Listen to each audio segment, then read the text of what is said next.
26, que ya lo leímos. Vamos a examinar la primera carta a los Corintios, capítulo 10, y luego vamos a ir a 1 Corintios, capítulo 11.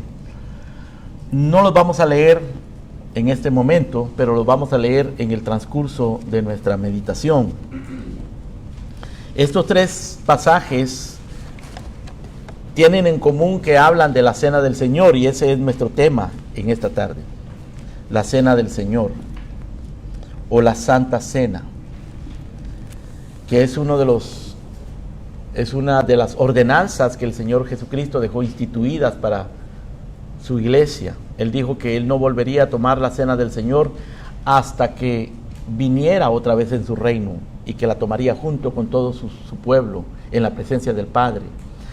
Exactamente qué significa eso realmente no lo podemos decir, pero nos da la idea de que cuando el Señor Jesucristo retorne, cuando Él venga, todo su pueblo, millones de millones que a través de la historia se han convertido, estaremos en la presencia del Padre, y de alguna manera que no sabemos exactamente cómo es. No vamos a estar sentados en bancas en una iglesia, ¿no? Eso va a ser completamente diferente.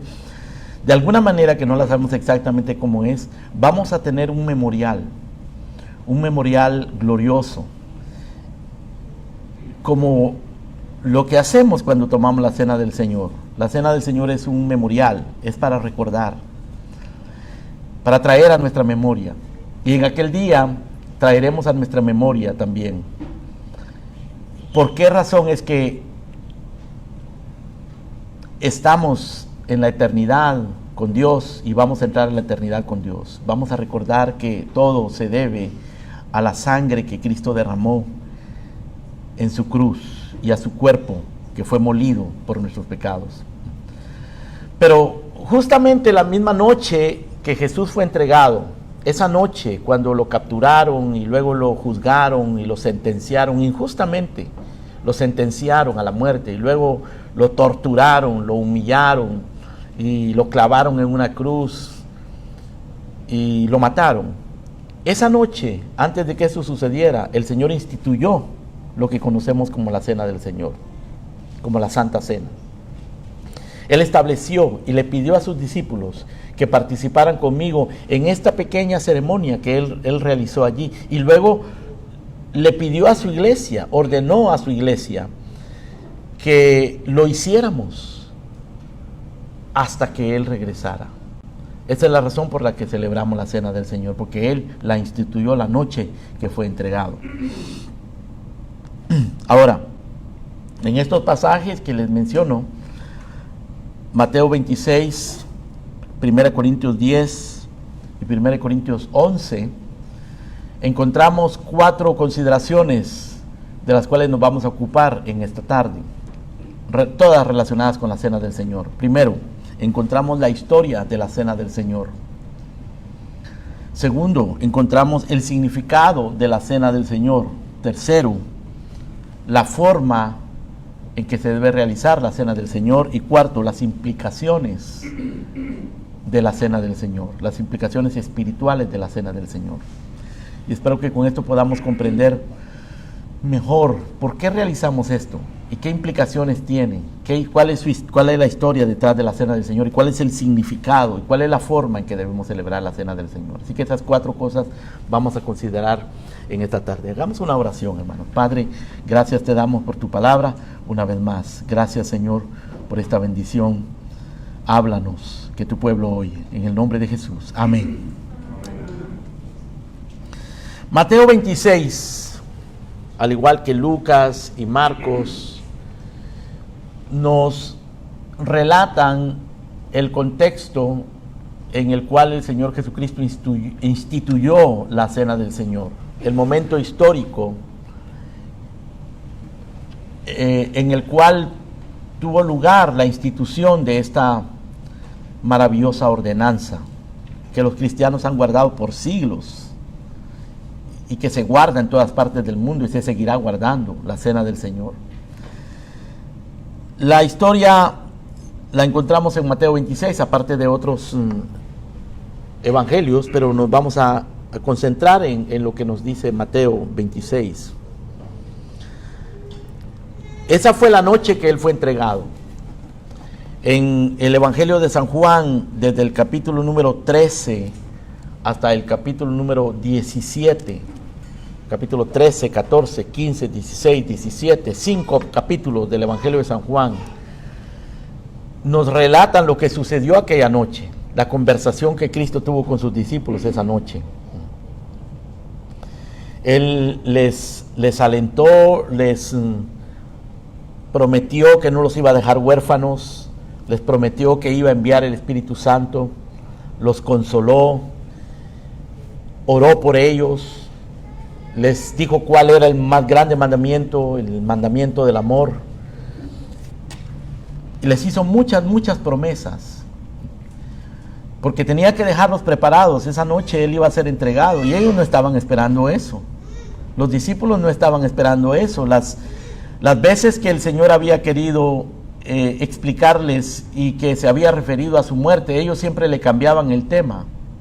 No querían oír hablar de la muerte de Cristo.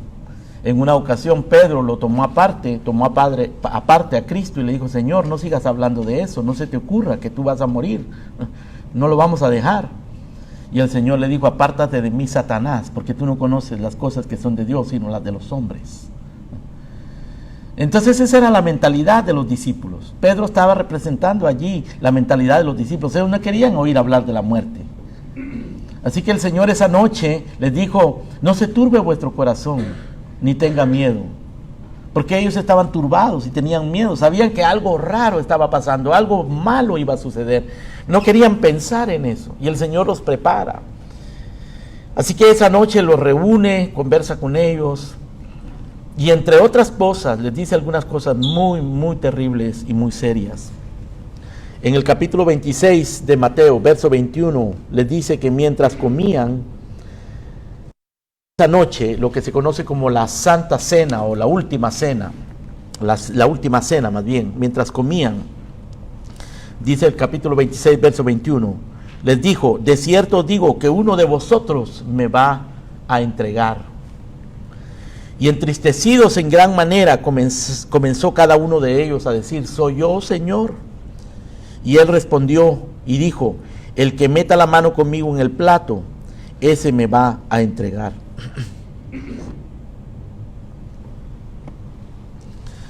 Sin embargo, los discípulos no pudieron determinar quién era, a pesar de que el Señor dijo: el que meta conmigo su mano en el plato. Y Judas la metió, y ellos no fueron capaces de comprender que era Judas. Esa misma noche también, mientras estaban ellos comiendo, Pedro, que ustedes saben era un hombre muy impulsivo, muy extrovertido, él inmediatamente decía lo que pensaba, más bien lo que se le ocurría, sin pensarlo mucho. El Señor les anuncia que todos se van a escandalizar esa noche. Y le dice: todos vosotros os escandalizaréis de mí esta noche. Capítulo 26, verso 31. Porque está escrito: heriré al pastor y las ovejas del rebaño serán dispersadas. Pero Pedro reacciona. El Señor acaba de decir que hay uno que lo va a traicionar. Y ahora les dice: todos ustedes me van a abandonar. No solo uno de ustedes me va a traicionar, me va a entregar, pero ustedes me van a abandonar. Y Pedro reacciona en el verso 33, responde y dice: aunque todos se escandalicen de ti, yo nunca me escandalizaré. El Señor le responde: de cierto te digo que esta noche, antes que el gallo cante, me negarás 3 veces. Y Pedro insistió diciendo: aunque me sea necesario morir contigo, no te negaré. Y todos los discípulos dijeron lo mismo.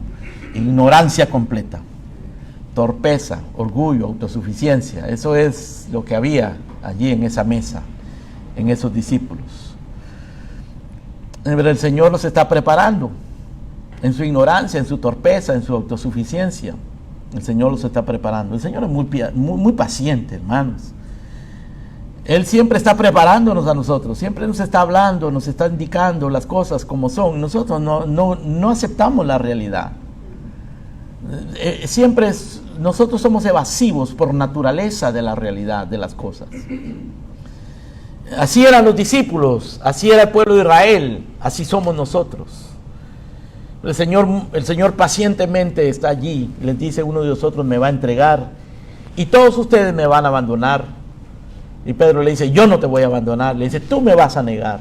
O sea, la conversación aquella noche fue una conversación realmente deprimente. No era algo alentador. Así que ellos se sentían desanimados, temerosos. Y en medio de todo eso, el Señor, mientras estaban comiendo, dice el verso 26, capítulo 26, verso 26, toma un pan y lo parte, y le dice a sus discípulos, tomad, comed, esto es mi cuerpo. Por supuesto, no era su cuerpo literal, lo que él quería decir que este pan representaba su cuerpo. Tomad, comed, esto es mi cuerpo. Y tomando la copa y habiendo dado gracia, les dio, diciendo, bebed de ella todos, porque esto es mi sangre del nuevo pacto, que por muchos es derramada para remisión de los pecados. Y os digo que desde ahora no beberé más del fruto de la vid hasta aquel día en que lo beba de nuevo con vosotros en el reino del Padre. Así que el Señor dejó instituido esto, les anunció que un día en el futuro, muy lejano, de nuevo, ellos tomarían la cena del Señor con Él presente y con todos los redimidos de todas las épocas. Pero mientras tanto la iglesia tenía que seguirlo haciendo. El apóstol Pablo, en el capítulo número 11, vuelve a relatar este evento, que el Señor se lo dijo, porque Pablo no estaba allí en esa noche. Pablo no se había convertido todavía. Posteriormente Pablo se convierte y el Señor le revela a Pablo lo que había sucedido, y no solamente lo que había sucedido, sino el significado y las implicaciones de lo que había sucedido. Así que Pablo en el capítulo 11, verso 23 dice, porque yo recibí del Señor lo que también os he enseñado, que el Señor Jesús, la noche que fue entregado, tomó pan y habiendo dado gracias lo partió y dijo, tomad, comed, esto es mi cuerpo que por vosotros es partido, haced esto en memoria de mí. Noten ustedes que él lo dejó establecido como un memorial. Y él explicó que el pan que él estaba partiendo en pedacitos representaba su cuerpo que iba a ser partido también para la remisión de los pecados de ellos. Dice el verso 25, Pablo explicando, asimismo también tomó la copa después de haber cenado, diciendo, esta copa es el nuevo pacto en mi sangre, haced esto todas las veces que la bebiereis en memoria de mí. El énfasis aquí es que esto es un memorial, esto se hace en memoria del sacrificio de nuestro Señor Jesucristo. Y luego Pablo agrega en el verso 26, así pues todas las veces que comieres este pan y bebieres esta copa, la muerte del Señor anunciáis hasta que Él venga. Ahora Pablo aquí nos está diciendo que esta cena del Señor es también un anuncio de su segunda venida y es un anuncio de su muerte. Esto es el contexto histórico de la cena del Señor. Ahora, en segundo lugar, consideremos, hermano, el significado de la cena del Señor. ¿Por qué el Señor instituyó esta ceremonia para su pueblo? ¿Qué es lo que hay detrás de esto? ¿Qué significado profundo tiene? El Señor lo explicó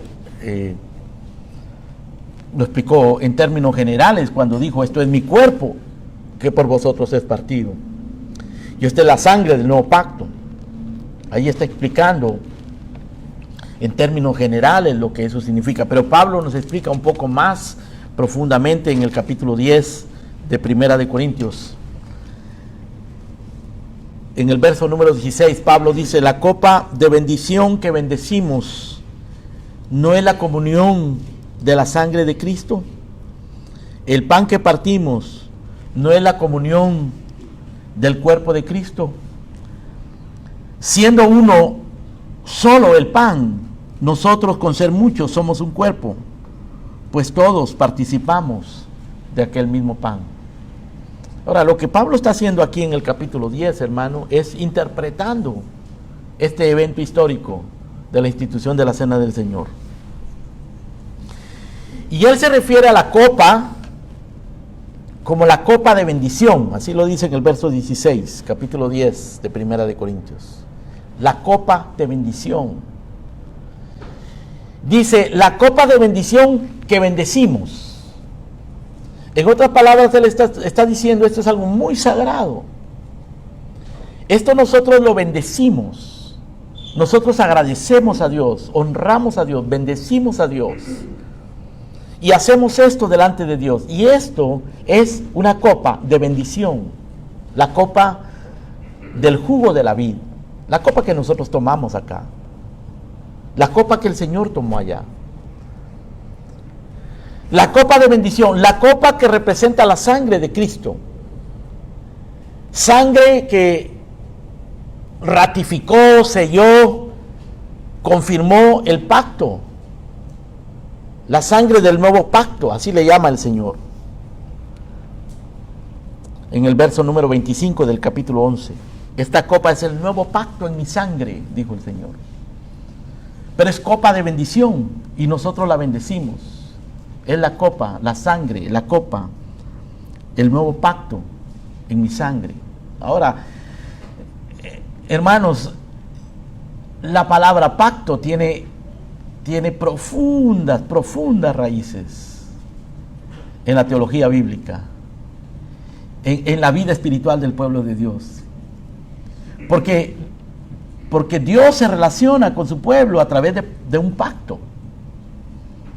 Y cuando nosotros, por ejemplo, presenciamos un matrimonio en la iglesia, lo que estamos presenciando es a un hombre y a una mujer haciendo un pacto sagrado, un pacto permanente, un pacto inviolable delante de Dios, un pacto santo.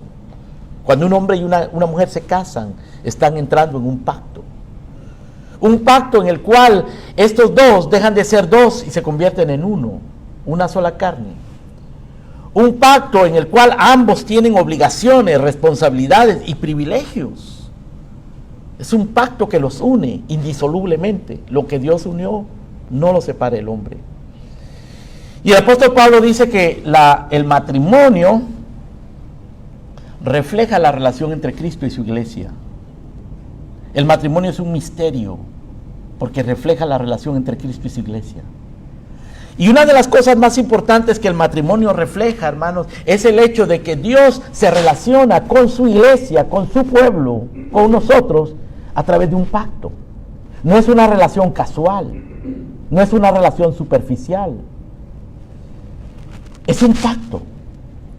Un pacto del cual él comenzó a hablar desde el principio. Esta mañana hablábamos de Génesis 3:15. Cuando Dios le anunció a la serpiente, pondré enemistad entre ti y la mujer y entre tu simiente y la simiente suya. Esta te herirá en la cabeza, tú le herirás en el calcañar.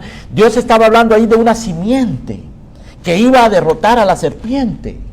En una guerra sangrienta, en una guerra que iba a durar siglos, en una guerra terrible, que hasta el día de hoy permanece. Guerra contra el pecado, guerra contra el mundo, guerra contra el engaño, guerra contra nuestro propio corazón, guerra contra Satanás. El Señor dice, pondré enemistad. Y la simiente es la esperanza. La simiente te va a derrotar. Y esa simiente es Cristo Jesús, últimamente. Esa simiente comenzó a manifestarse cuando nació Set, porque a Abel lo había matado Caín. Y nació Set para sustituir a Abel. Y luego nació Enós. Y luego todos los descendientes, la simiente de la mujer.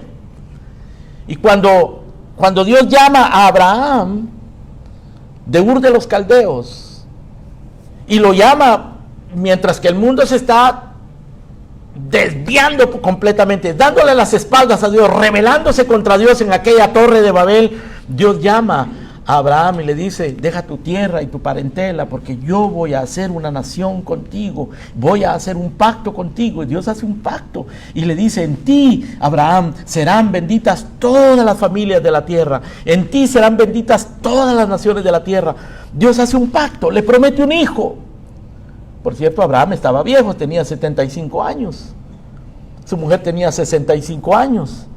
Y él cree la promesa, pero pasan 25 años y el hombre llega a los 99 años y no ha tenido el hijo que Dios le prometió. Pero Dios hizo un pacto. Y Dios le prometió la tierra y él se pasa toda su vida en la tierra prometida sin nunca poseer la tierra. Muere sin nunca poseer la tierra, pero Dios se lo prometió. Porque Dios hizo un pacto. Dios se relaciona con su pueblo, siempre se ha relacionado con su pueblo a través de un pacto.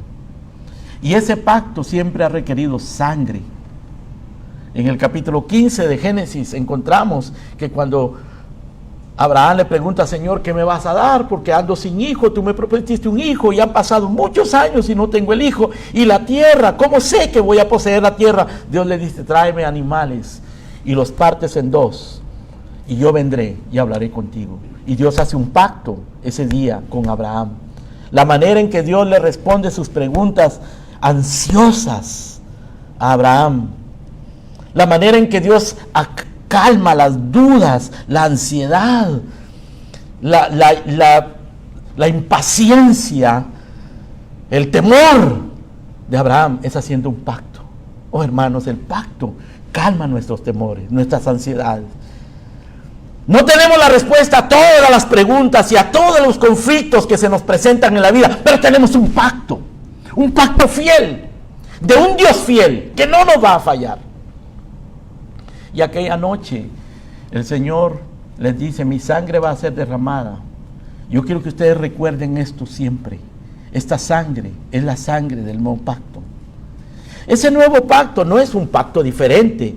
Ese pacto es la consumación de todos los pactos que Dios había venido haciendo y que había ratificado con Noé, con Abraham, con Moisés, con David, con el pueblo de Israel. Lo había ratificado constantemente.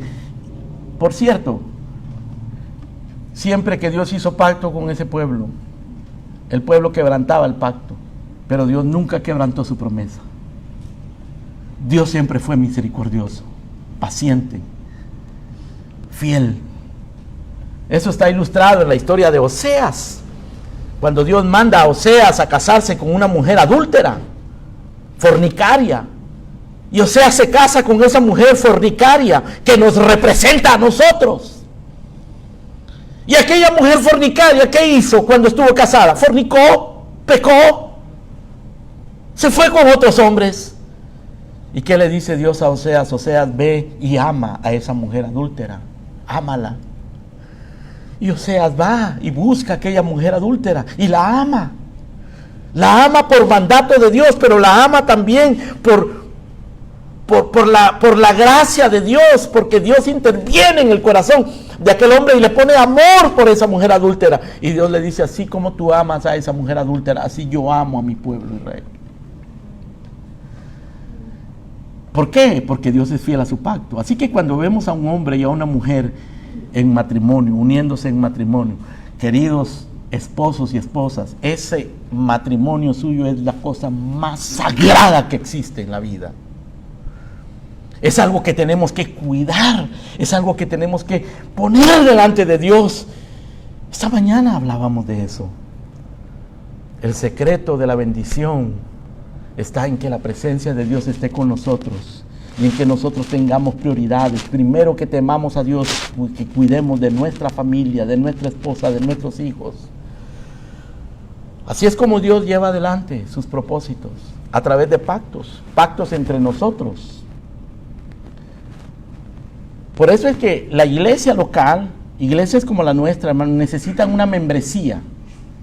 Membresía donde los miembros hagan un pacto unos con otros, donde los miembros hagamos pacto unos con otros.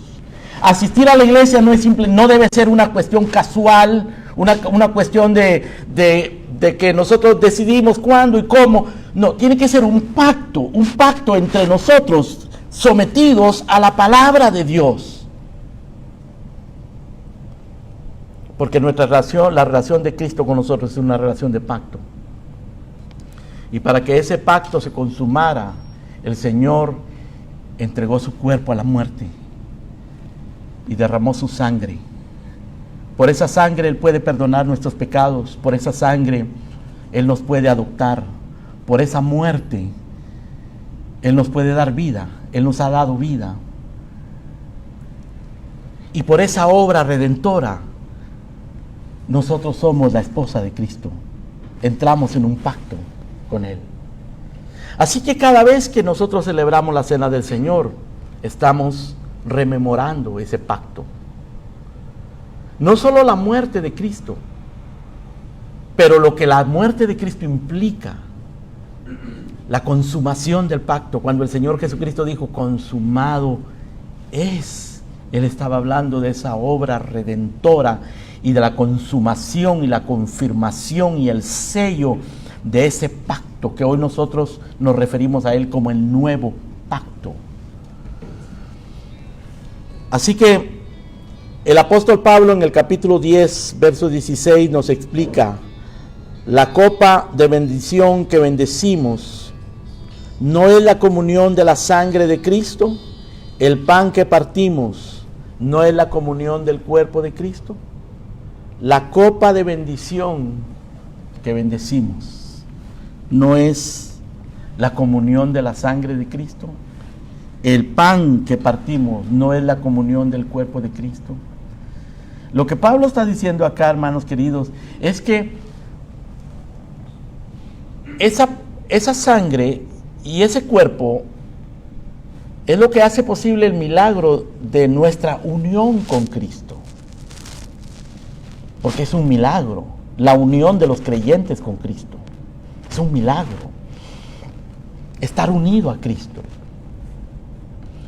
Y para entender la unión con Cristo es bien importante comprender algo que hemos hablado, que ustedes lo han escuchado, pero que tenemos que entenderlo con mayor y mayor claridad. Lo que sabemos, como decía alguien, debemos de saber lo que sabemos mejor de lo que lo sabemos. Si ustedes dicen, eso yo ya lo sé, pues debes de saberlo mejor de lo que lo sabes. Para comprender nuestra unión con Cristo, es importante comprender que antes no estábamos unidos a Cristo. Estábamos unidos a Adán. Y la Biblia se refiere a Cristo como el postrer Adán. Porque el primer Adán fue un fracaso. El primer Adán, y nosotros cuando nacemos unidos a Adán. Unidos espiritualmente, moralmente, legalmente, nacemos unidos a Adán. Y Adán fue un fracaso. Adán lo que nos transmite es miseria, pecado, culpa, muerte, condenación. Eso es lo que nos transmite Adán. Por eso es que la Biblia dice que aún nuestras justicias son como un trapo de inmundicia. Por eso es que dice el salmista: he aquí, en pecado me concibió mi madre, en maldad he sido formado, y en pecado me concibió mi madre, porque nacemos de una madre y de un padre pecador que nos transmiten el pecado, porque ellos nacieron de una generación pecadora, porque somos descendientes de Adán, unidos a Adán, estamos condenados a la muerte.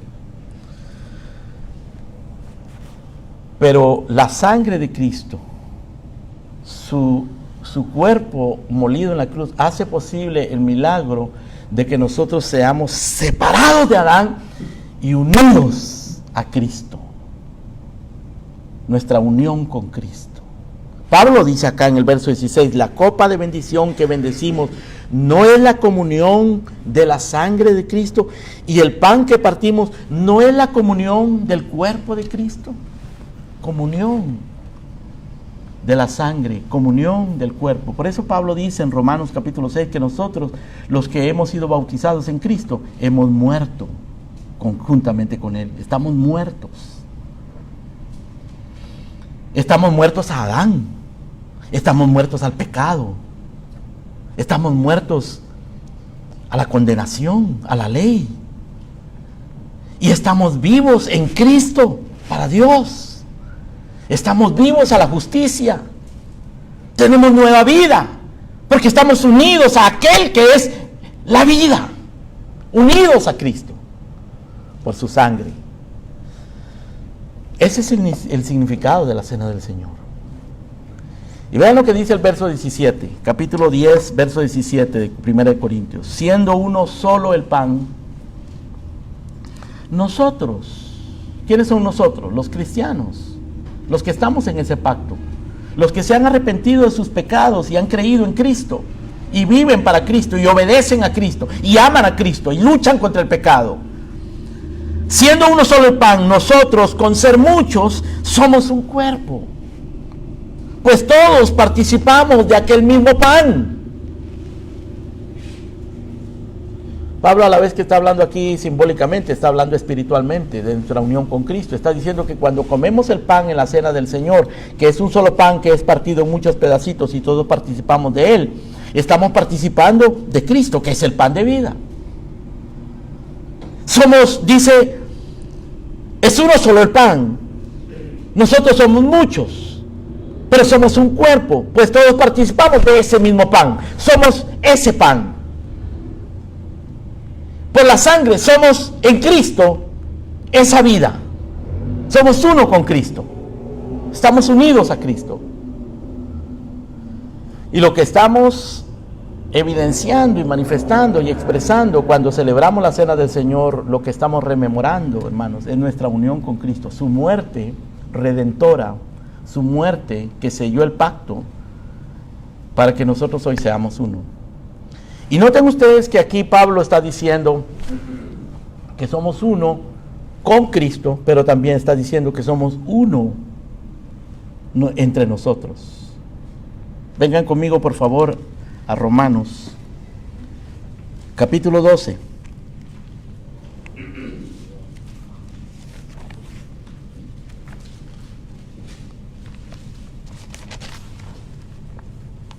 Verso 4. Porque de la manera que en un cuerpo tenemos muchos miembros, pero no todos los miembros tienen la misma función, así nosotros, siendo muchos, somos un cuerpo en Cristo, y todos miembros los unos de los otros. Somos dos cosas, está diciendo aquí Pablo. Somos un cuerpo en Cristo, uno con Cristo, y todos somos miembros los unos de los otros. Eso es lo que los teólogos a través de la historia le han llamado la comunión de los santos. La comunión de los santos. La comunión de los santos es la unión de los creyentes con Cristo y la unión de los creyentes entre sí mismos, entre ellos mismos, en adoración. Pedro dice que somos piedras vivas y que Él es la principal piedra del ángulo y que nosotros estamos siendo edificados como una casa espiritual para ofrecer sacrificios espirituales agradables a Dios por Jesucristo. Son muchas las maneras en que la Escritura, hermano, dibuja, representa y describe simbólicamente la realidad de la unidad del pueblo de Dios. Dice que somos un rebaño bajo un pastor. Dice que somos un cuerpo con muchos miembros y Él es la cabeza. Dice que somos un templo de piedras vivas y Él es la principal piedra del ángulo. Dice que somos su esposa y Él es el esposo. En pacto. Todo esto por un pacto. Todo esto sellado con la sangre preciosa de nuestro Señor Jesucristo. Ese es el significado de la cena del Señor. Aparte de que la cena del Señor es un memorial, es un testimonio de nuestra unión, nuestro compromiso de obediencia, de amor con Él, y es también un anuncio de su segunda venida. Pero es principalmente esa unión, es una manifestación de esa unión por causa de la sangre que selló el pacto. Así que ya consideramos la historia de la cena del Señor, consideramos el significado de la cena del Señor, pero en tercer lugar consideremos la forma de la cena del Señor. ¿Cómo se debe celebrar la cena del Señor? Capítulo número 11 de Primera de Corintios. Los corintios, hermano, era una iglesia, parece que numerosa, una iglesia muy vibrante, tenía muchos dones, mucha gente, muchas actividades. Corintio era una ciudad muy grande, muy populosa y muy comercial. Era un puerto marítimo donde se hacía mucho comercio. Era como decir Nueva York, algo así, ¿no? O en cierto modo Miami, una ciudad grande, a donde se hacía mucho comercio. Y por supuesto, como había mucho dinero, mucha actividad, muchos viajeros que venían de otros países, de otras culturas, había diversidad cultural y por supuesto había mucho pecado, había mucho homosexualismo, había mucho libertinaje moral, había borracheras, había prostitución, había todo tipo de pecados.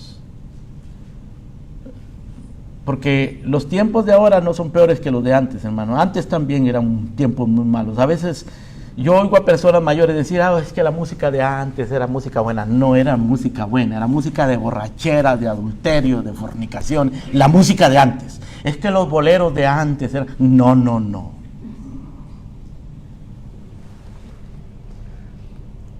La perversión de los hombres ha estado siempre ahí. Desde que Adán pecó contra Dios, desde que Caín mató a Abel, no ha parado. Desde que Lamec dijo que él iba a vengar 7 veces al que le hiciera daño y que tenía 2 mujeres, desde que Dios dijo la tierra está llena de violencia y el corazón de los hombres inclinado de continuo al mal y envió un diluvio, desde entonces la cosa está mal. Si nosotros decimos están malas las cosas, cada día se ponen peores, sí, siempre han sido así, hermano. Como le dijo aquella muchachita Mafalda a un señor que decía qué mal están las cosas, cuando veía a un hippie peludo y mal vestido, qué mal estamos, peor estamos. Y la niña le dice, esto es, o porque el hombre dice, esto es el acabose, y ella le dice, este es el continuose del empezóse de ustedes. Así es, hermano. El pecado ha estado siempre ahí. En Corintio, el pecado había penetrado en la iglesia. La iglesia de Corinto era una iglesia contaminada. Y Pablo tuvo que lidiar con eso. Y una de las contaminaciones que se vivían, que se experimentaban en Corinto, la encontramos acá en la forma en que ellos realizaban la cena del Señor. Dice en el capítulo 11, verso 17, Pablo hablando, al anunciaros esto que sigue, no os alabo, porque no os congregáis para lo mejor, sino para lo peor. Ustedes van a la iglesia y salen peor de la iglesia de lo que llegaron. Porque en primer lugar, dice, verso 18, cuando os reunís como iglesia, oigo que hay entre vosotros divisiones, y en parte lo creo, no lo creo todo, pero creo que sí es cierto, en parte. Porque es preciso que entre vosotros ya haya disensiones para que se haga manifiesto, o para que sean manifiestos entre vosotros los que no son aprobados, porque muchos en la iglesia no deberían de estar en la iglesia, vienen a la iglesia y no son de la iglesia. Están aquí y viven vidas hipócritas, falsas. Profesan ser cristianos y viven como paganos. Pablo dice, van a haber disensiones, problemas en la iglesia para que se manifieste los que no son aprobados. Para que se hagan manifiestos entre vosotros los que son aprobados. Pues cuando reunís vosotros, esto no es comer la cena del Señor. Porque al comer cada uno se adelanta a tomarse su propia cena. Uno tiene hambre y otro se embriaga. No ven ustedes hasta dónde había llegado esta iglesia. Pues que no tenéis casas en que comáis y bebáis, o menospreciáis la iglesia de Dios y avergonzáis a los que no tienen nada. ¿Qué os diré? Os alabaré. En esto no os alabo. Aquí Pablo está hablando de la cena del Señor, de la manera en que estaban celebrando la cena del Señor. Hacían lo que se conocía en la antigüedad como ágapes, y esos ágapes eran comidas en las que ellos compartían su comida, pero parece que lo mezclaban con la cena del Señor y terminaba siendo un desorden. Algunos de ellos terminaban embriagados. Los que tenían más recursos económicos comían bien, y otros que no tenían nada, no comían, se iban con hambre. Pablo dice, eso no es la cena del Señor. Y explica en el verso 23 al 26 lo que es la cena del Señor. Y cómo se debe realizar la cena del Señor. De una manera sagrada, de una manera reverente, de una manera seria, con entendimiento. En el verso 27, Pablo explica un poco más cómo se debe celebrar la cena del Señor. ¿Con qué actitud? ¿De qué manera? Verso 27, de manera que cualquiera que comiere este pan o bebiere esta copa del Señor indignamente será culpado del cuerpo y de la sangre del Señor. Por lo tanto, pruébese cada uno a sí mismo y coma así del pan y beba de la copa, porque el que come y bebe indignamente sin discernir el cuerpo del Señor, juicio come y bebe para sí. Por lo cual hay muchos enfermos y debilitados entre vosotros y muchos duermen. Si pues nos examinásemos a nosotros mismos, no seríamos juzgados. Es decir, que la cena del Señor requiere reflexión. Participar de la cena del Señor no debe ser una cosa casual, no debe ser como algunos que, porque ese día de casualidad llegaron, la toman, pero no entienden lo que están haciendo. La cena del Señor requiere que nosotros comprendamos lo que es esto, y no solamente que comprendamos lo que es esto, que tengamos compromiso con Cristo y con su iglesia. Si tú no tienes un compromiso serio, no has adquirido un compromiso serio que se denota en tu conducta y en tu consistencia, en el uso de los medios de gracia y la asistencia a la iglesia, es mejor que esperes la cena del Señor, que esperes comprender y que esperes y que le pidas al Señor la gracia para poder someterte a esos principios que nos hacen beneficiarios de los beneficios del pacto. Es un pacto maravilloso. Pero Pablo está diciendo acá que se puede comer o beber esta cena indignamente y que debemos examinarnos a nosotros mismos. Que se debe de comer esta cena con discernimiento. El que coma o beba esta copa del Señor indignamente, sin discernir el cuerpo del Señor, juicio come y bebe para sí. O sea, la cena del Señor requiere que entendamos su naturaleza, su significado, sus implicaciones, y hablaremos de las implicaciones ahora en un momento. Pero Pablo está hablando ahora de la forma en que debemos de participar de la cena del Señor. La forma en cuanto a cómo lo realiza la iglesia o a cómo la realiza la iglesia es que la iglesia debe tener un tiempo específico para eso. Y todos los miembros, hermanos, todos los miembros, los que son miembros de una iglesia, deben participar de la cena del Señor. Si tú eres miembro de la iglesia, el día de la cena del Señor es un día, bueno, todo el día del Señor para siempre, para todos los creyentes, para todos los miembros particularmente, es sagrado. Nosotros debemos de organizar nuestra vida, planificar nuestra vida alrededor de estos principios, porque si no la planificamos, si no la organizamos, se nos van a meter un montón de obstáculos, se nos meten, hermano. Es como si tú consigues un trabajo y te dicen tienen que estar aquí todos los días a las 9 de la mañana y va a salir a las 5 de la tarde. Entonces tú organizas toda tu vida, todas tus actividades alrededor de ese horario. ¿Por qué? Porque tienes que cumplir ese horario. Bueno, si el Señor nos da a nosotros la cena del Señor, tenemos que organizar nuestra vida de manera que nosotros participemos de la cena del Señor. Si el Señor nos da el día del Señor, el día domingo, que es el día del Señor, tenemos que organizar nuestra vida para guardar ese día. Si lo hace Chick-fil-A, hermano, ¿por qué no lo vamos a hacer nosotros los creyentes?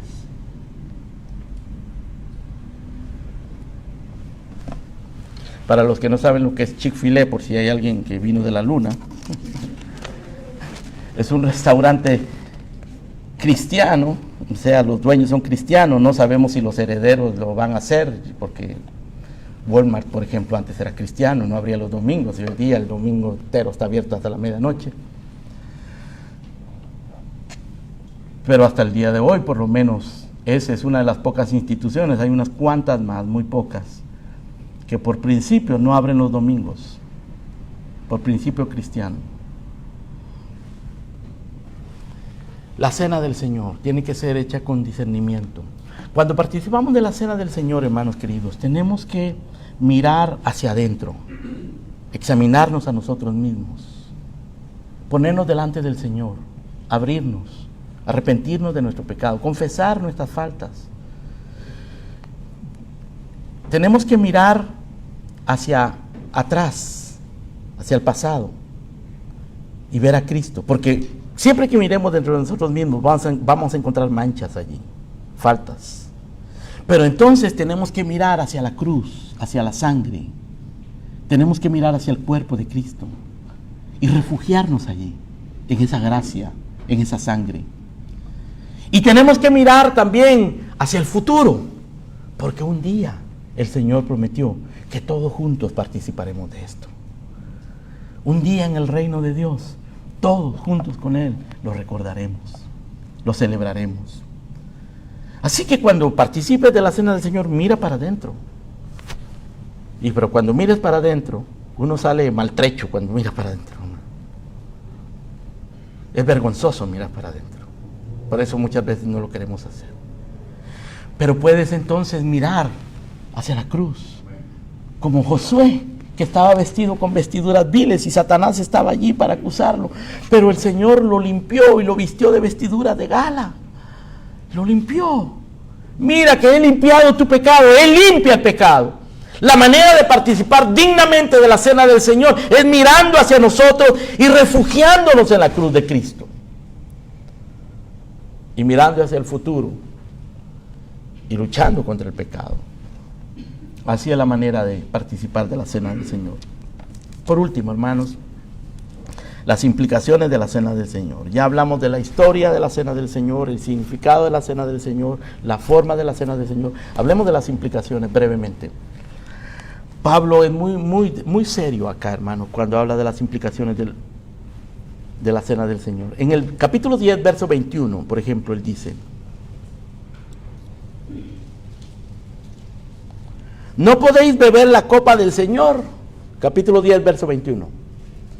No podéis beber la copa del Señor y la copa de los demonios.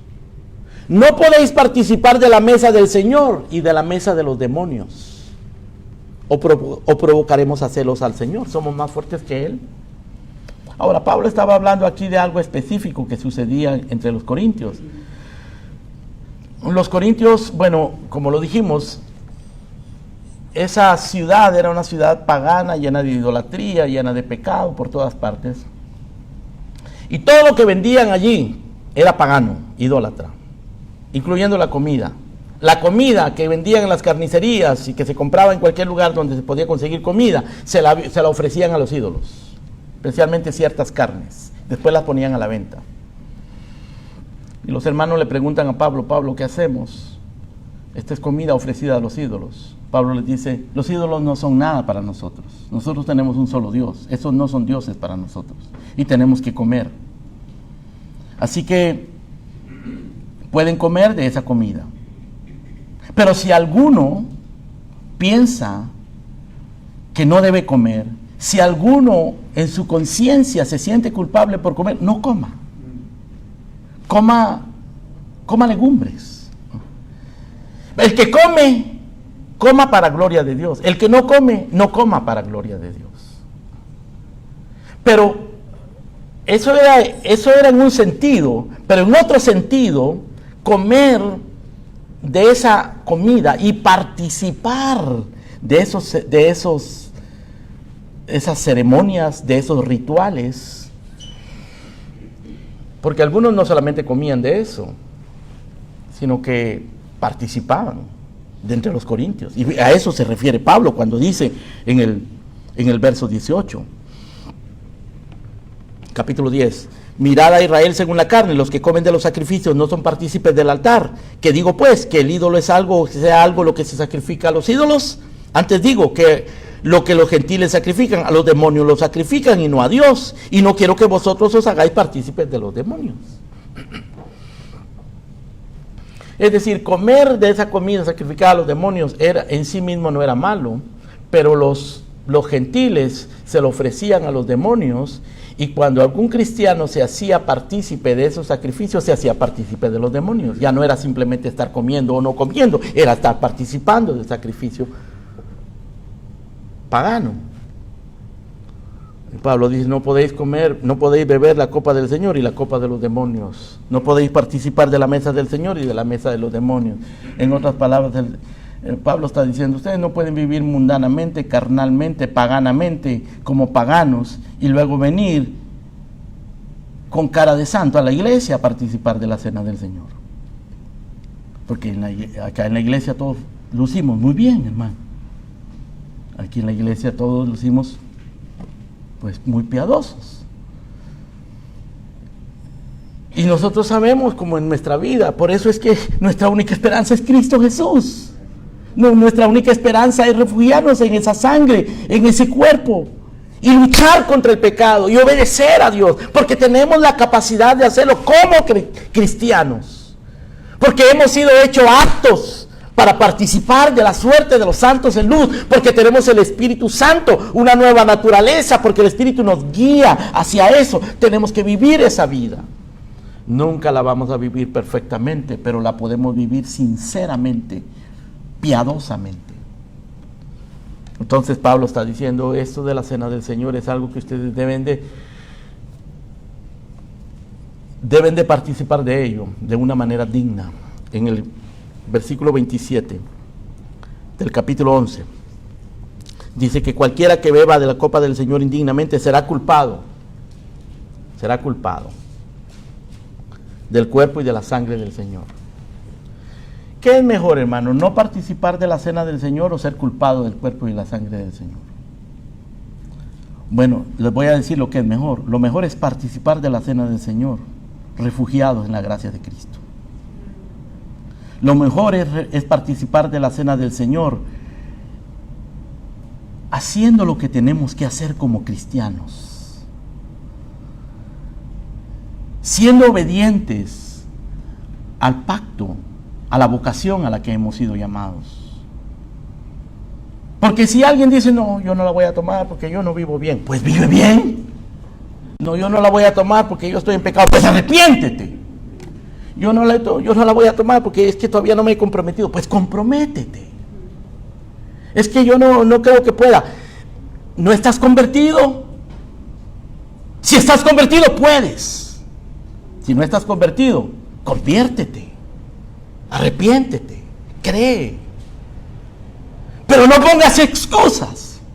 No pongamos excusas. El que pasan años y no participa, pasan años y no participa, está pecando contra Dios. O el que participa en pecado, está pecando contra Dios.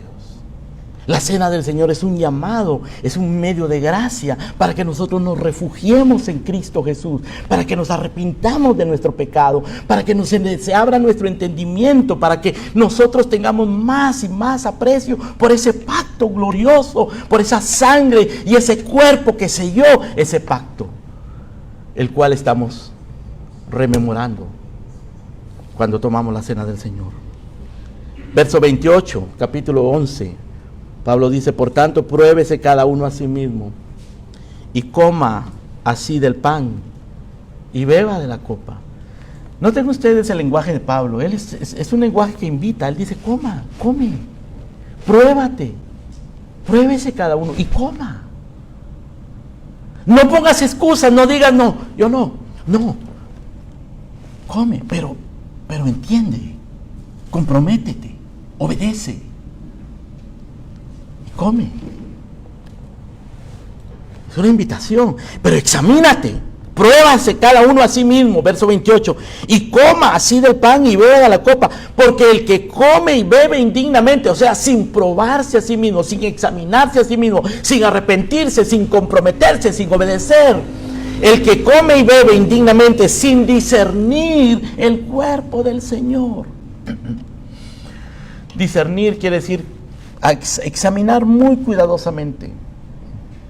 Y los corintios no estaban discerniendo, ellos estaban menospreciándose los unos a los otros, tomando esto de una manera ligera, de una manera liviana.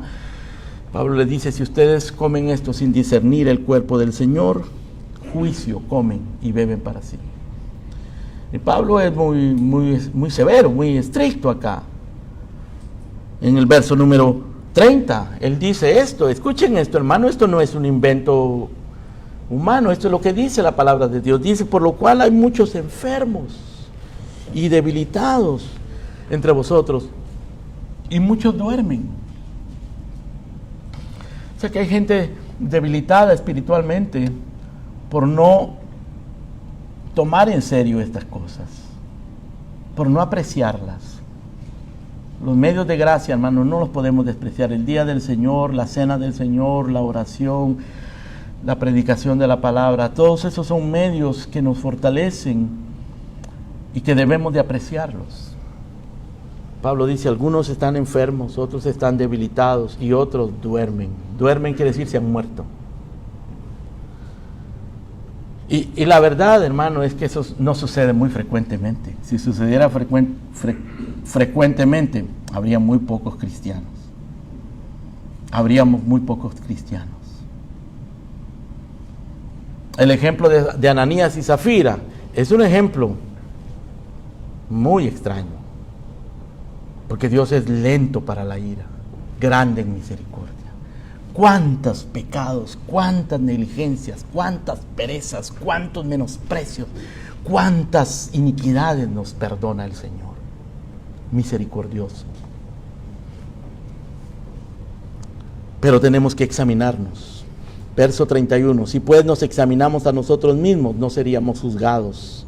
Mas siendo juzgados, somos castigados por el Señor para que no seamos condenados con el mundo. Quizá el Señor venga en disciplina, quizás tengamos que sufrir alguna disciplina, pero será para nuestro bien, hermano. Esto es la cena del Señor. Esta es la historia de la cena del Señor. Este es el significado de la cena del Señor. Así es la forma en que se debe tomar la cena del Señor. Y estas son las serias implicaciones de la cena del Señor. Pero déjenme terminar, hermanos, diciendo que otra implicación de la cena del Señor es que es bendición. Pablo le llama la copa de bendición. Es comunión con Cristo. Pablo le llama la copa de bendición que bendecimos. ¿No es la comunión con la sangre de Cristo? Y el pan que partimos, ¿no es la comunión con el cuerpo de Cristo? Esto nos enriquece, esto nos fortalece, esto abre nuestro entendimiento, esto nos une, esto glorifica a Dios, esto fortalece nuestro hombre interior. Participar de la cena del Señor. Amén. Vamos a ver. Padre nuestro, gracias te damos por esta bendición maravillosa de la cena. Gracias por nuestro Señor Jesucristo, que la noche que fue entregado dejó establecida esta institución para que nosotros hagamos memoria y proclamemos el Evangelio, su muerte, su sangre, su cuerpo, a través de esta ceremonia, para que nos examinemos a nosotros mismos, para que vivamos en la esperanza de su segunda venida y que fortalezcamos nuestra comunión. Gracias, Padre, por esta bendición maravillosa de la cena del Señor. Te bendecimos en el nombre de Jesús. Amén.